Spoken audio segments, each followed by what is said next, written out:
अस्सलाम वालेकुम students. Second year mathematics chapter 1 third exercise से फर्स्ट 2 क्वेश्चंस हमने लास्ट वीडियो के अंदर सॉल्व किए थे। आज हम उससे नेक्स्ट क्वेश्चंस को सॉल्व करेंगे। तो जो फर्स्ट टॉपिक है हमारे पास that is sandwich theorem.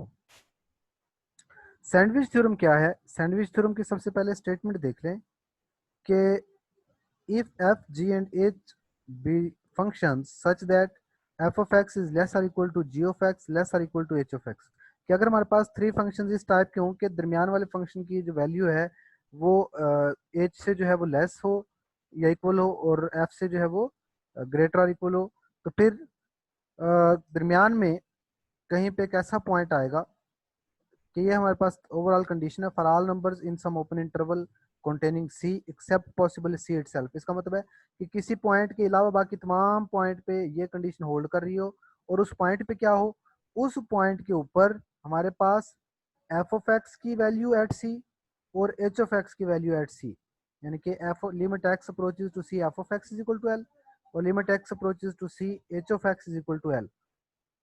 f और h दोनों की वैल्यू हमारे पास किसी नंबर l के इक्वल हो दरमियान में, तो फिर क्या होगा जब ये दोनों वैल्यूज एक दूसरे की इक्वल आ जाएंगी, एफ की वैल्यू और एच की वैल्यू, तो याद रखें फिर ये जो दरमियान में जी ऑफ एक्स है इसकी वैल्यू भी वही होगी, यानी कि हमारे पास फिर क्या होगा, limit x approaches to c g of x भी क्या होगा, एल के इक्वल होगा। तो ये हमारे पास सैंडविच थ्योरम है कि अगर हमारे पास किसी भी वैल्यू पे एफ जी और एच इस टाइप से रिलेट कर रहे हो कि जी लेस है एच से और ग्रेटर है एफ से, तो अगर एफ और एच दोनों की आसपास वाले दोनों की वैल्यूज किसी भी लिमिटिंग वैल्यू पे सेम हो तो दरमियान वाले फंक्शन की भी वही वैल्यू होती है। इसको हम आगे एक बड़ा इंपॉर्टेंट लॉ है, लॉ ऑफ साइन, उसके अंदर यूज करेंगे इसको, उसकी डेरिवेशन के दौरान। क्या है, बहुत इंपॉर्टेंट थ्योरम है एग्जामिनेशन पॉइंट ऑफ व्यू से भी। If theta is measured in radians then limit theta approaches to zero sine theta over theta is equal to 1। देखें अगर थीटा की जगह पे जीरो पुट करें तो साइन थीटा भी जीरो आ रहा है और नीचे भी जीरो आ रहा है, तो zero over zero indeterminate form बनती है जो कि सॉल्व नहीं हो सकती। लेकिन यहाँ पर पर्टिकुलरली क्या है हमारे पास कि थीटा अप्रोचेस टू जीरो पे साइन थीटा ओवर थीटा का आंसर 1 आता है। हमें बहुत सारे क्वेश्चंस को सॉल्व करने में हेल्प आउट करेगा। तो इसका अब हम प्रूफ देखेंगे और प्रूफ के दौरान यही जो ऊपर हमने इससे पहले स्टेटमेंट की है सैंडविच थ्योरम की उसे भी यूज करेंगे। तो चलिए जी इसके प्रूफ की तरफ चलते हैं इस थ्योरम के। क्या if theta is measured in radian तो limit theta approaches to zero sine theta over theta is equal to 1। ये एक डायग्राम नजर आ रही होगी। ये डायग्राम एक्चुअली किस टाइप की है या क्या सिनेरियो है, मैं यहाँ पर एक उसी से रिलेटेड एक शॉर्ट डायग्राम एक्चुअली ड्रा करने की कोशिश करता हूँ ताकि थोड़ा सा इसका जो कॉन्सेप्ट है वो मज़ीद हम उसको एक अच्छे तरीके से देख सकें।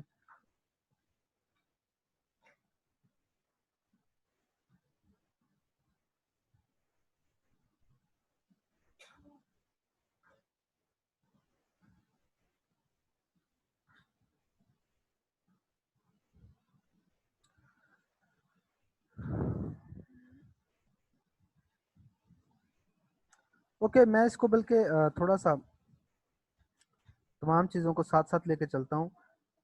सबसे पहले to evaluate this limit we apply a new technique, take theta as a positive acute angle of a circle of radii 1। हमने एक ऐसा सर्कल चूज करना है जिसका रेडियस क्या हो, हमारे पास इक्वल टू 1 हो। ओके, ये 1 रेडियाई का हमारे पास सर्कल है, फिर ये उसका लेट सपोज ओरिजिन है और ये हमारे पास पॉइंट ए है।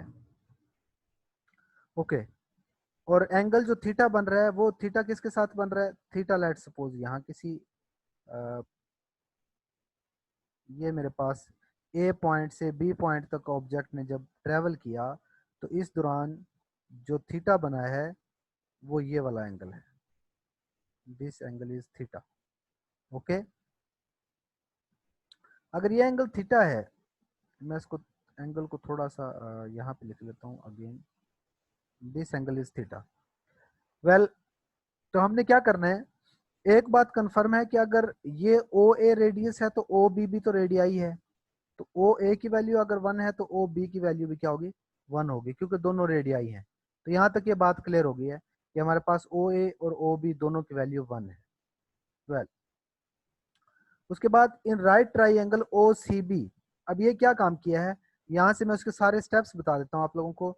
हमने काम ये करना है कि इस लाइन को एक्सटेंड करना है कहाँ तक, कि आप वहां से परपेंडिकुलर ड्रा कर सकें ए पॉइंट पे, और एक परपेंडिकुलर यहीं से ड्रा कर लें।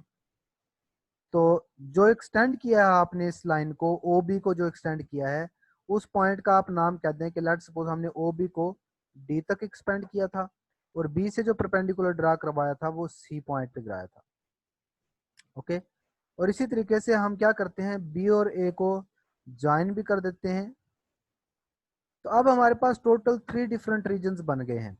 अब मैं स्पॉटलाइट के जरिए आप लोगों को बता रहा हूँ कि हमारे पास ओ ए बी के अंदर दो तरह की सिचुएशन है। एक ओ ए बी में एक ट्राइंगल भी बन रही है, और ये जो सर्कल वाली लाइन को देखें तो सेक्टर भी बन रहा है, और एक बड़ी ट्राइंगल है ओ ए डी। तो टोटल 3 रीजन्स हैं। अब मैं किसी एक रीजन को थोड़ा सा यूँ कह लें कि शेडिड रीजन में कन्वर्ट करने की कोशिश करता हूँ।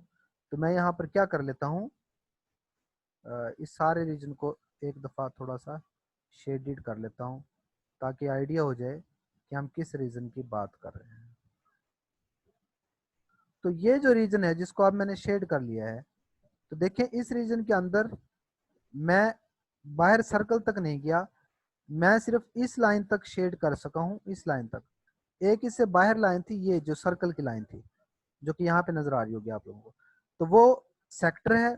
जो ये शेडेड रीजन था, ये हमारे पास, ये देखें अब ओ ए बी सेक्टर है। अगर मैं ये लाइन लगा दूं तो ये मेरे पास अब ट्राइंगल हो जाएगी, ये लाइन लगा दूं तो अब ट्राइंगल है। तो इसका मतलब ये हुआ कि एक ट्राइंगल है, एक ओ ए बी सेक्टर है, और एक बड़ी ट्राइंगल है ओ ए डी। तो असल डायग्राम ये है, ये आप लोगों को थोड़ी सी शॉर्ट फॉर्म में नजर आ रही होगी, डायग्राम जो इसी जगह पे मौजूद है। ये देखें, ये जो डायग्राम आपको नजर आ रही है, ये इसी की ही शॉर्ट फॉर्म है। ओके जी, अब हम देखते हैं ओ सी बी ट्राइंगल का, right triangle O C B का एरिया क्या होगा।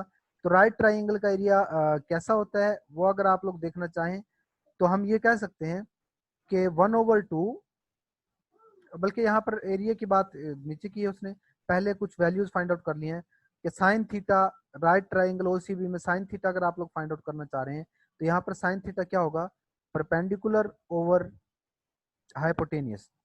परपेंडिकुलर बीसी है, हाइपोटेनियस ओ बी है।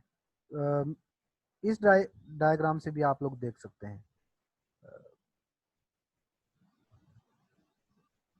ये जो डायग्राम नजर आ रही है, इस ट्राइंगल में भी परपेंडिकुलर ओवर हाइपोटेनियस, तो B C over O B.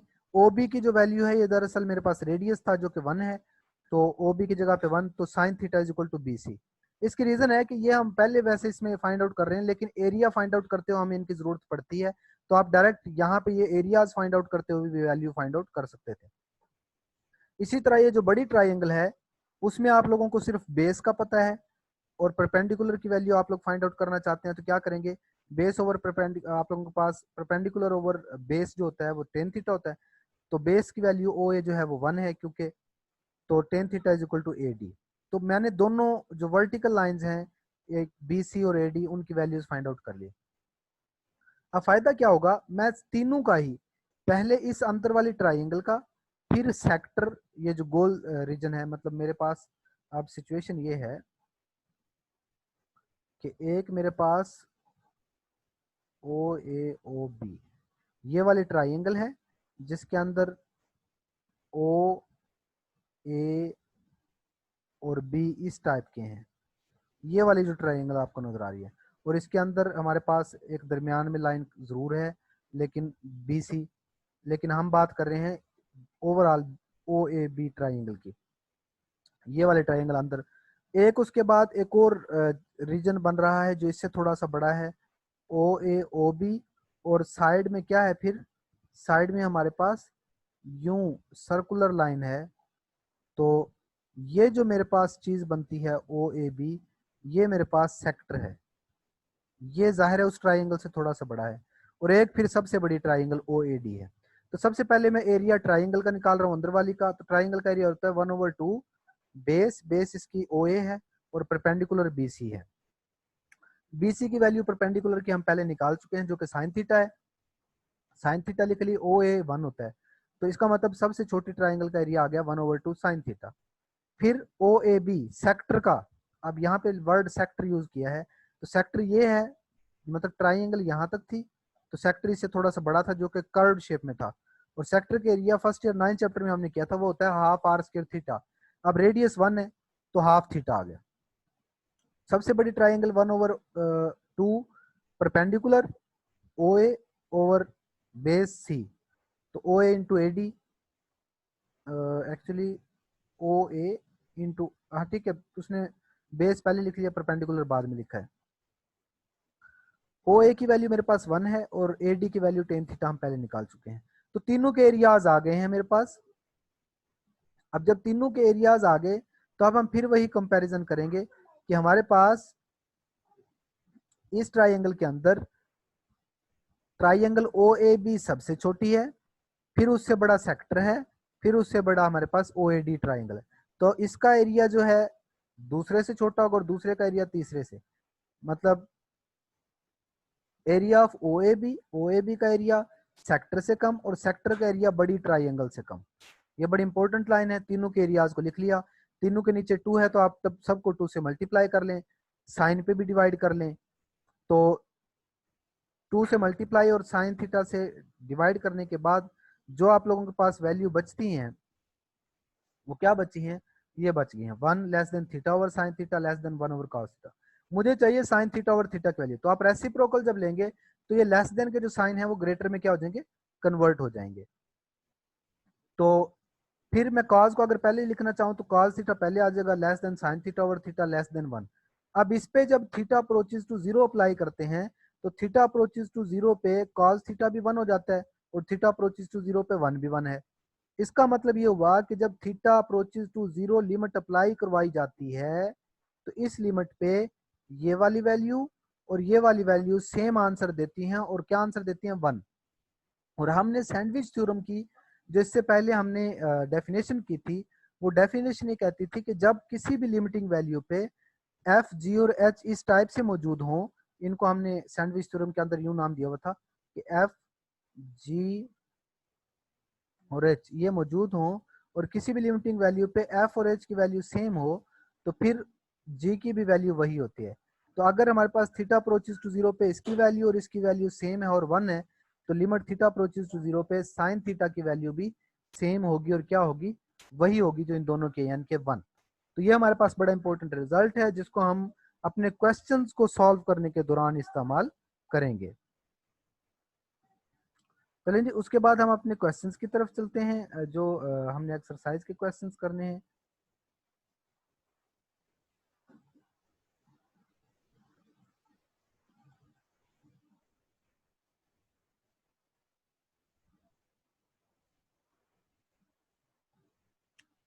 जी फर्स्ट 2 क्वेश्चंस हम कर चुके थे, मैं थर्ड क्वेश्चन से स्टार्ट करूंगा। थर्ड क्वेश्चन है limits x approaches to 0 sine 7x over x। तो इस क्वेश्चन में देखें कि अगर हमें एक चीज पता है कि लिमिट थीटा अप्रोचेस टू 0 हो, लिमिट थीटा अप्रोचेस टू 0 हो और साथ में साइन थीटा ओवर थीटा मौजूद हो, तो उसका आंसर होता है 1। अब साइन के साथ जो चीज है 7x, इसको आप थीटा मान लें या टी मान लें, तो बाकियों को फिर क्या कहेंगे, तो फिर x की वैल्यू क्या बनेगी, टी ओवर 7। तो आप यहाँ पर पुट कर दें कि 7x है, नीचे जो x था उसकी जगह पे साइन 7x की जगह पे t आ गया, नीचे t ओवर 7 आ गया। और याद रखें जब x 0 होगा, यहाँ पर जब x की जगह पे 0 पुट होगा तो t की वैल्यू भी 0 आती है। तो ये जो किसी भी डिनोमिनेटर के नीचे एक और डिनोमिनेटर होगा तो वो मल्टीप्लाई हो जाएगा, 7 आ गया। Limit sine t approaches to 0 sine t over t के जो एंगल साइन के साथ है वही नीचे है और वही जीरो को अप्रोच कर रहा है। तो इसका मतलब ये लॉ ऑफ साइन इसके ऊपर आसानी से अप्लाई कराया जा सकता है। तो लॉ ऑफ साइन को अप्लाई करवाएं तो हमारे पास क्या हो जाएगा, आंसर आ जाएगा, जो कि इस सारे का आंसर जो है वो 1 आ जाएगा। Limit t approaches to zero sine t over t, और साथ में 7 है तो 7 आंसर आ गया।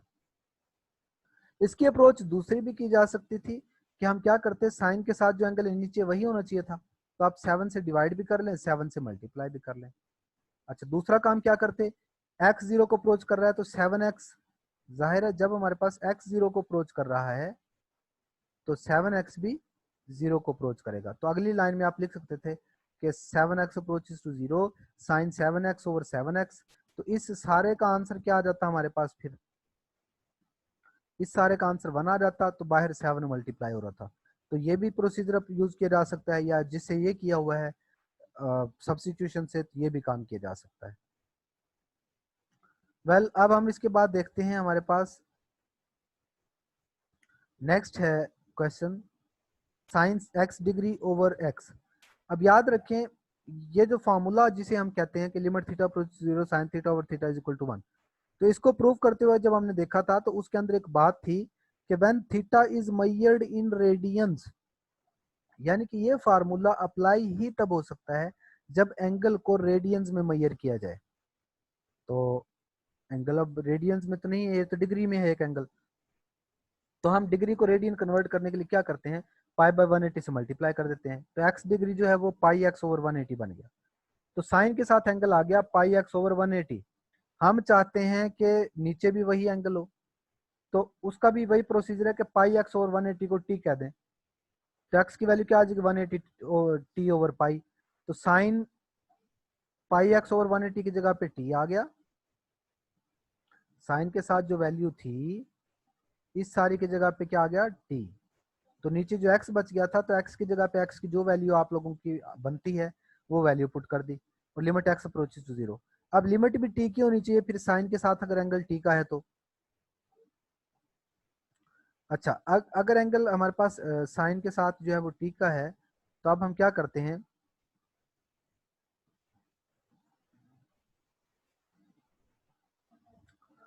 ये t नीचे रहने देते हैं, 180 ओवर पाई को साइड पे शिफ्ट कर लेते हैं, तो पाई ओवर 180 आ गया। x approach zero sign t over t। अब इस पे डायरेक्ट वैसे लिमिट अप्लाई कर दिया, लेकिन आप साथ में लिखेंगे कि when x approaches to zero, जब x जीरो को अप्रोच कर रहा है तो t भी जीरो को अप्रोच कर रहा है, क्योंकि हमारे पास t की वैल्यू थी ये। तो जब x को जीरो पुट करेंगे तो t का आंसर भी जीरो बन रहा है। तो ये साथ में जरूर लिखेंगे। इसकी जगह पे 1 लिखने से पहले हमें x अप्रोचेस टू जीरो नहीं, बल्कि यहाँ पे क्या लिखना पड़ेगा, t अप्रोचेस टू जीरो। तो ये हमने इसको सॉल्व कर लिया। नेक्स्ट जो हमारे पास है वो क्या चीज है हमारे पास, limit theta approaches to zero 1 minus cos theta over sine theta. तो इस टाइप के हमारे पास जो क्वेश्चंस होंगे, तो 1 माइनस कॉस थीटा, तो आप इसको 1 प्लस कॉस थीटा से मल्टीप्लाई और डिवाइड कर दें अगर, तो ऊपर साइन स्क्वायर फॉर्म बन जाती है 1 माइनस कॉस स्क्वायर थीटा जो कि होता है। तो साइन स्क्वायर थीटा जो है इसको नीचे एक साइन से कैंसिल आउट कर दे, तो ये साइन ओवर 1 प्लस कॉस हो गया। तो जब थीटा की जगह पे जीरो पुट करेंगे तो कॉस जीरो 1 हो जाएगा, तो 0/2 is equal to 0। Direct theta approach zero क्यों नहीं पुट किया, इससे पहले वाले क्वेश्चंस में आप लोग direct theta approach zero put कर रहे थे, लेकिन अब सिचुएशन ऐसी है कि अगर थीटा अप्रोच जीरो पुट करते हैं तो 1/0 फॉर्म बनती है, जो कि अनडिफाइंड फॉर्म है।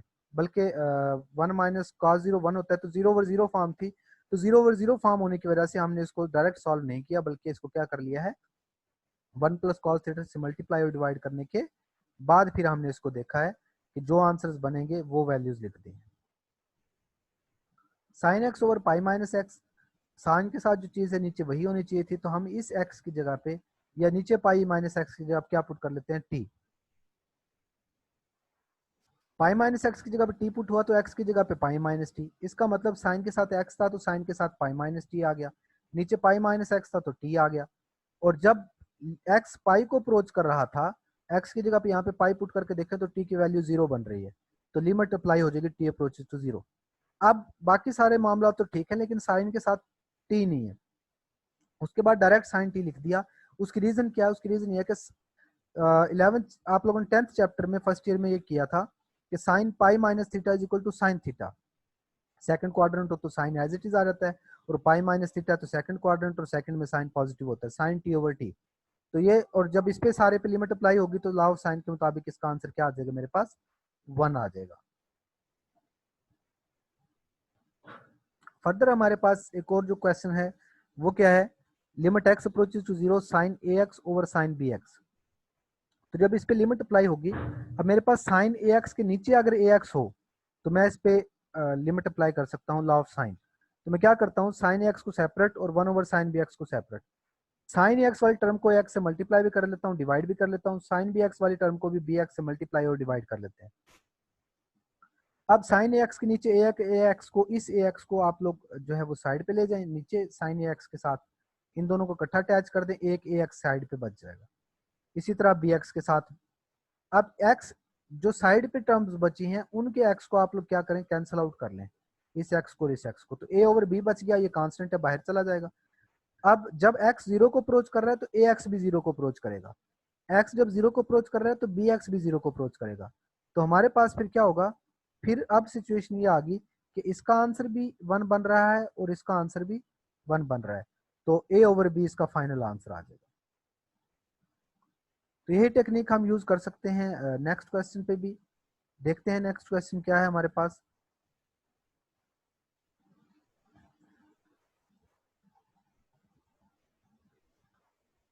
Limit x approach zero x over tan x, तो sine x over cos x लिख लिया है, तो limit x approach zero sine x over x नहीं, अब एक्स ओवर साइन एक्स है, तो आप इसको रेसिप्रोकल ले लें और नीचे ले जाएं। जब नीचे लेके जाएंगे तो limit sign x over x पे जब अप्लाई होगी तो इस सारे का आंसर तो मेरे पास 1 आ जाएगा, सिर्फ कॉस एक्स पे 0 अप्लाई होगी और कॉस 0 पे क्या होता है, 1 होता है, तो लिमिट अप्लाई करने के बाद मेरे पास आंसर 1 आ जाएगा। उसके बाद नेक्स्ट क्वेश्चन के अंदर बड़ा ही इंपॉर्टेंट फार्मूला है, 1 minus cos 2 theta 2 sign square theta होता है और 1 plus cos 2 theta 2 cos square theta होता है। ये हमने फार्मूला पहले किया है फर्स्ट ईयर के अंदर। तो 2 sign square theta over x, 2 को आप लोग आउटसाइड ले जाएं और साइन एक्स ओवर एक्स सारे का स्क्वायर बन रहा है, तो जब इस पे लिमिट अप्लाई होगी तो ये 1 का स्क्वायर बन जाएगा और 1 जो है इसका मतलब 1 ही है, 1 के स्क्वायर का, तो 2 इसका आंसर फाइनल आ जाएगा मेरे पास।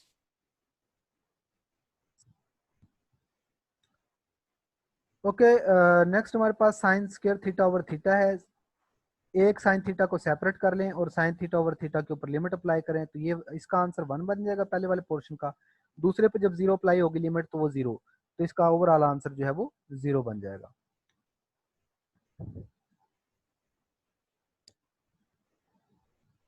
नेक्स्ट क्वेश्चन में सीकेंट माइनस कॉज है, तो सबसे पहले सारे क्वेश्चन को साइन ओवर कॉज के फॉर्म में लिख लें। सीकेंट होता है 1 ओवर कॉज, कॉज एलसीएम लेंगे तो 1 minus cos square over cos x, तो एक्स कॉज एक्स बच गया। अब क्या करेंगे, sine square x over x cos x है, तो हम एक साइन एक्स को लहदा कर लेते हैं ताकि साइन एक्स ओवर एक्स पे फार्मूला अप्लाई हो सके। साइन एक्स ओवर एक्स पे फार्मूला जब अप्लाई होगा तो इसका आंसर 1 आ जाएगा।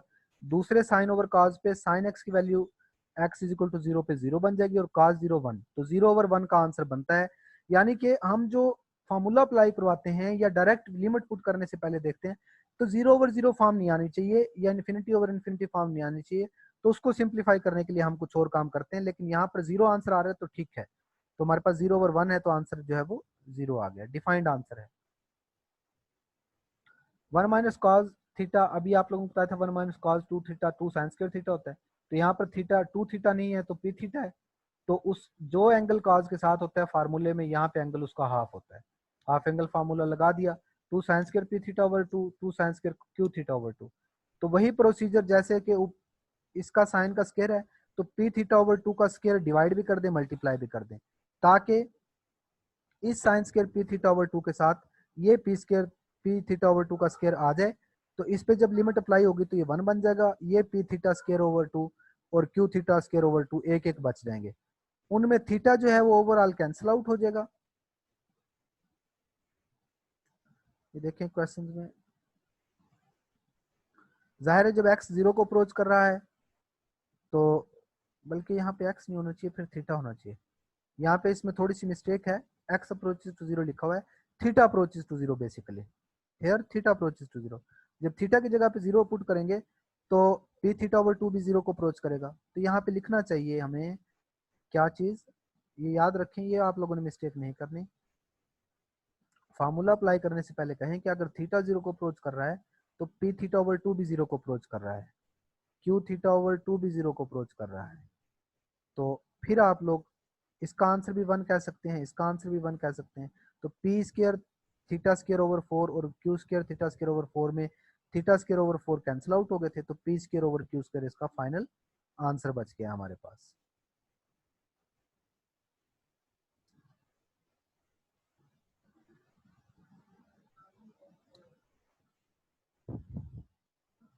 नेक्स्ट हमारे पास जो क्वेश्चंस हैं वो भी बड़े इंपॉर्टेंट हैं, लेकिन उससे पहले इनके प्रूफ भी दिए हुए हैं इसके आर्टिकल्स के अंदर।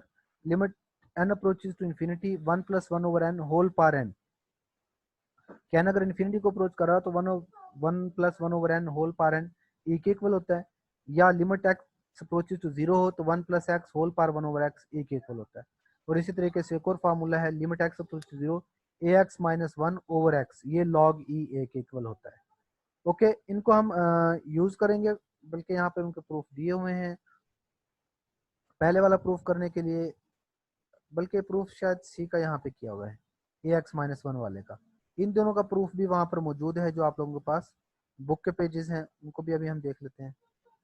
बल्कि पहले इनके ही प्रूफ्स को देख लेते हैं, ई प्रूफ्स को।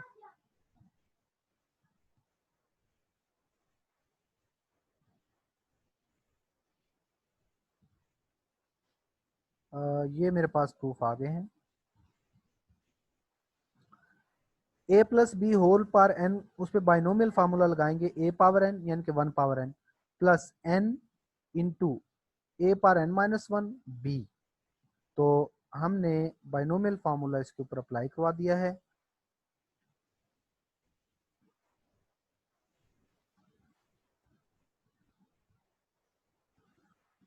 ये मैं यहाँ पे आप लोगों को बाइनोमियल फार्मूला दिखा देता हूँ कि बाइनोमियल फार्मूला है क्या।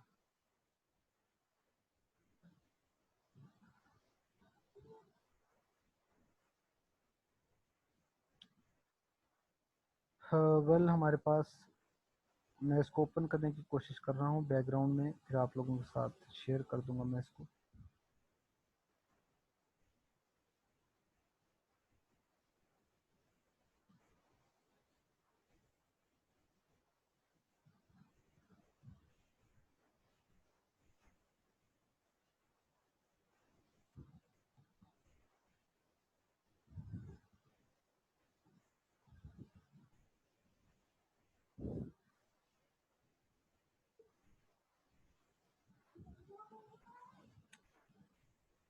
वेल ये मेरे पास आ गया है बाइनोमियल फार्मूला।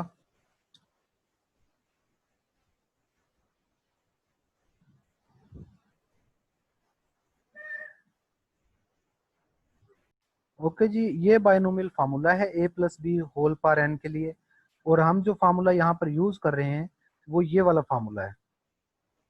ए की जगह पे वन आप लोगों ने पुट कर लेना है और बी की जगह पे वन ओवर एन। तो इस फार्मूला को यूज करते हुए हम वो सारा काम कर रहे हैं। तो मैं दोबारा से अपने उसी क्वेश्चन की तरफ चला जाता हूँ।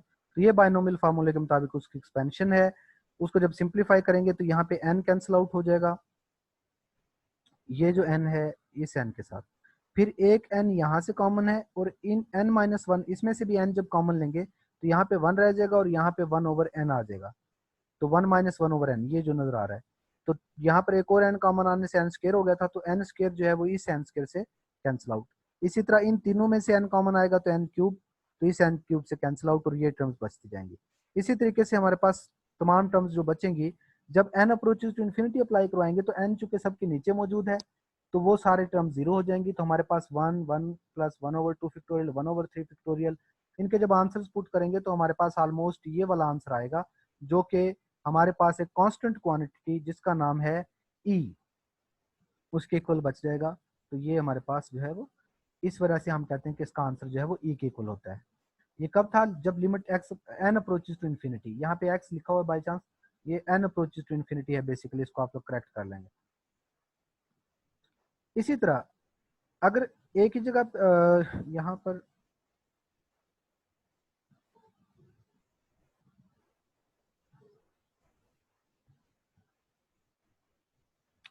सेकंड जो थ्योरम है, limit x approaches to zero, one plus x whole power one over x is equal to e. तो हम ये जो प्रीवियस थ्योरम करके आए हैं कि limit n approaches to infinity हो और मेरे पास one plus one over n whole power n हो, तो मैं वन ओवर एन को एक्स अगर पुट कर लूँ तो इस वन ओवर एन की जगह पे क्या आ जाएगा, एक्स आ जाएगा। अच्छा, इस एन की जगह पे वन ओवर एक्स आ जाएगा। और अगर एन इन्फिनिटी को अप्रोच कर रहा है तो वन ओवर एन जीरो बन जाएगा, इनकी एक्स की वैल्यू जीरो हो जाएगी, तो एक्स जीरो को अप्रोच कर रहा होगा। तो इसके अंदर फिर क्या हो गया, मेरे पास तमाम की लिमिट्स भी आ गई हैं और एक्स जीरो को अप्रोच कर गया है, तो दोनों का आंसर सेम है चुके। तो सब्सटीट्यूशन में वन ओवर एन की जगह पे जस्ट एक्स पुट करना है। इसके अंदर जो एन वाली लिमिट है उसमें एन ही इन्फिनिटी को अप्रोच कर रहा है, इसको थोड़ा सा आप लोगों ने करेक्ट कर लेना, शायद यहाँ पे नोट्स के अंदर थोड़ा सा इशू है। Limit a x minus one over x log e a के इक्वल है, तो a x minus one is equal to y put किया, तो ए एक्स की जगह पे वन प्लस वाई, और एक्स की जगह पे लॉगरिथम की डेफिनेशन यूज करते हुए ए पार x is equal to y हो, तो x is equal to log a y होता है। तो वाई की जगह पे वन ओवर वाई है, तो log a one plus Y.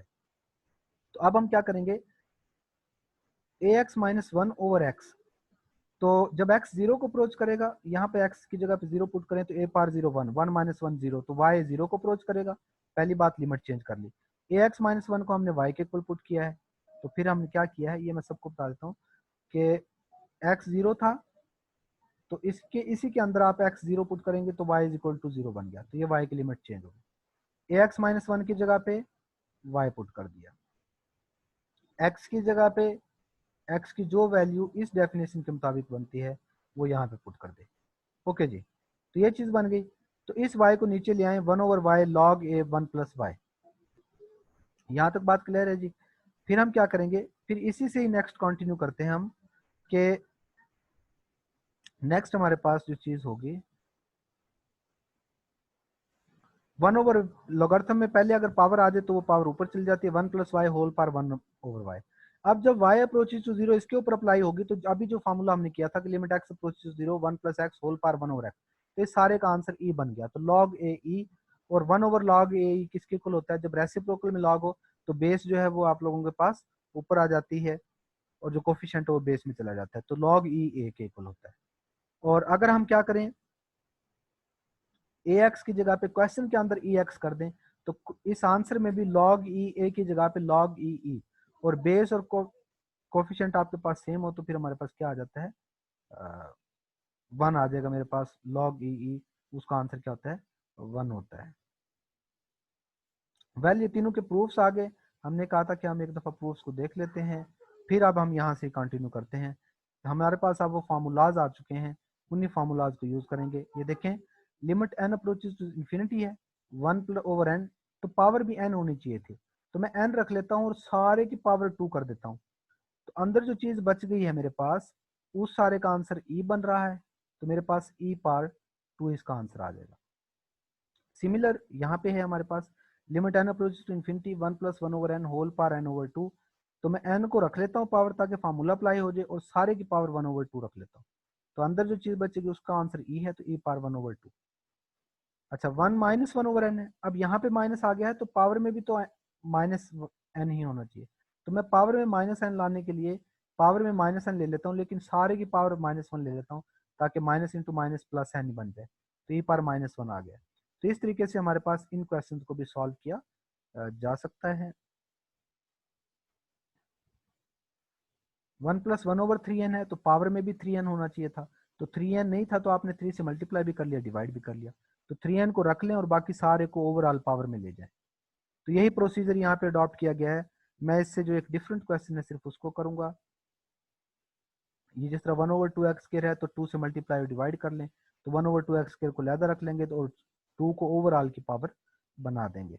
One minus two H है, तो वन ओवर टू एच बाहर पावर बनानी है तो टू से मल्टीप्लाई डिवाइड करेंगे पहले माइनस टू एच से, और one over minus two H को रख लेंगे और माइनस टू को ओवरऑल की पावर बना लेंगे। ये जो क्वेश्चन है, जो नाइन्थ पार्ट है, ये थोड़ा सा डिफरेंट है इन बाकी सबसे, कि इसमें रेसिप्रोकल सबसे पहले लेंगे आप लोग, फिर वन ओवर एक्स को लैदा कर लेंगे, एक्स ओवर एक्स को लैदा, तो ये बन गया one plus one over x. तो limit x approaches to infinity, one plus one over x, तो सारे की पावर भी एक्स होनी चाहिए थी, यहाँ पे माइनस एक्स है, तो सारे की पावर एक्स ले लेंगे और ओवरऑल पावर माइनस वन जब लेंगे तो हमारे पास ई पावर माइनस वन इसका आंसर आएगा। इस एक्सरसाइज के लास्ट 2 पार्ट्स बड़े इंपॉर्टेंट, इनकी जो क्वेश्चन स्टेटमेंट है उनके अंदर बेसिक डिफरेंस है, एक के अंदर एक्स नेगेटिव है, एक के अंदर एक्स पॉजिटिव है, बाकी क्वेश्चन सेम है। तो नेगेटिव या पॉजिटिव होने से फर्क क्या पड़ेगा? देखें, एक्स अप्रोच कर रहा है जीरो को, एक्स अगर जीरो को अप्रोच कर रहा है तो फिर 1/x अप्रोच करेगा, 1/0 अप्रोच करेगा इन्फिनिटी को।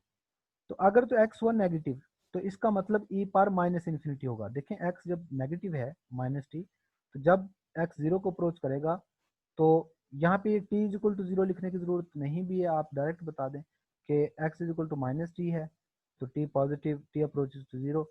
यहाँ पे डायरेक्ट भी अगर आप बताएं कि जब एक्स जीरो को अप्रोच करेगा और नेगेटिव हो तो ई पार माइनस इन्फिनिटी बनेगी, और ई पार माइनस इन्फिनिटी का मतलब ये साइड पे थोड़ा सा एक्सप्लेन करके लिखा हुआ है कि वो हमारे पास 1/e पार इन्फिनिटी, और डिनोमिनेटर में इन्फिनिटी का मतलब होता है कि आंसर जीरो आएगा। तो ई पार माइनस इन्फिनिटी की जगह पे हम क्या पुट कर देंगे, 0 - 1 और 0 + 1।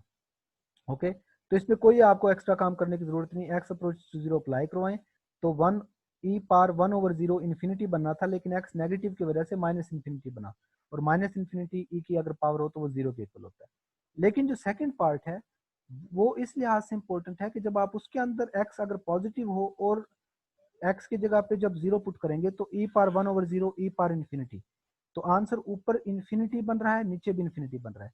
उससे बचने के लिए हम क्या करते हैं, अगर इन्फिनिटी को अप्रोच कर रही हो लिमिट, तो आप वो वाला नंबर कॉमन ले लें। तो कॉमन लेने से क्या होगा, जिसमें वो नहीं होगा उसमें वो नीचे चला जाएगा। ई पार 1/x ई पार 1/x से कैंसिल आउट हो गया, 1 - ई पार 1/x। अब एक्स की जगह पे जीरो पुट करेंगे तो ये इन्फिनिटी बन जाएगी, ये टर्म भी इन्फिनिटी, तो 1/∞ जीरो होता है, तो 1 - 0/1 + 0, तो इसका आंसर 1 आ गया है, ऊपर वाले का आंसर -1 आया। तो इन दोनों को आप लोगों ने बड़े ही ध्यान से करना है, और एग्जामिनेशन पॉइंट ऑफ व्यू से हमारे पास ये जो बड़े ही इंपॉर्टेंट क्वेश्चन है। ओके जी, ये हमारे पास थी जो एक्सरसाइज 2.3। तो नेक्स्ट वीडियो में इंशाल्लाह 1.3 थी, नेक्स्ट वीडियो में इंशाल्लाह हम लिमिट का ही एक नेक्स्ट टॉपिक है कॉन्टिन्यूटी, उसको डिस्कस करेंगे, और उस टॉपिक के बाद लास्ट एक्सरसाइज होगी इस चैप्टर की। तो इन्हीं तमाम टॉपिक्स को साथ साथ आप लोग देखते रहिएगा, सो दैट के इन फ्यूचर जो आप लोग जब भी इनको देखें तो बड़े ही अच्छे तरीके से इनको सॉल्व कर सकें।